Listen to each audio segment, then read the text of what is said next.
بسم الله الرحمن الرحيم.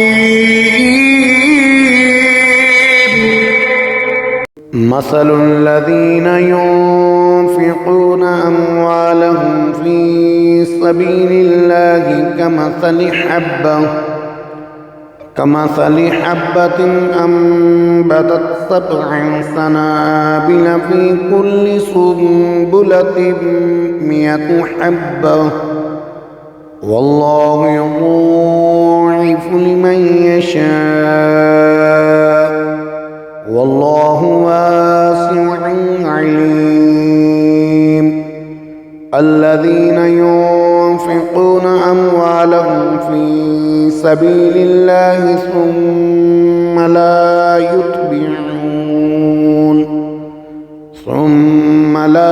يتبعون ما أنفقوا منا ولا أذى لهم أجرهم عند ربهم ولا خوف عليهم ولا هم يحزنون.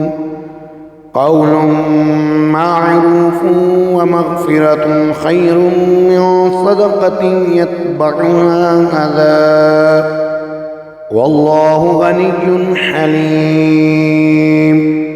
يا أيها الذين آمنوا لا تبطلوا صدقاتكم بالمن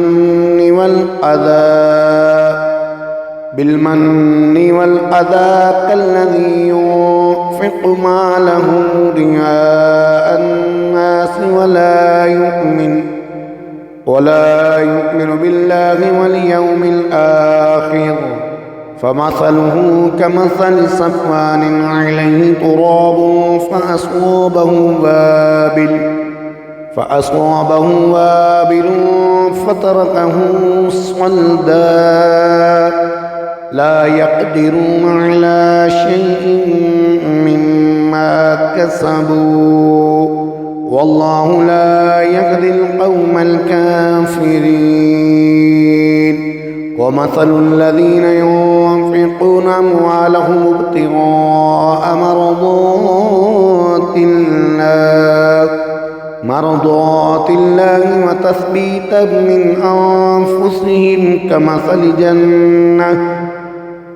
أنفسهم كمثل جنة بربوة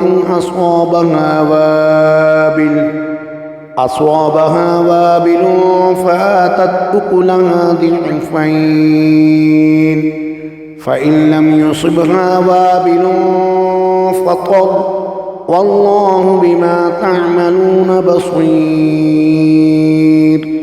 أيود أحدكم أن تكون له جنة من نخيل وعناب تجري من تحتها الأنهار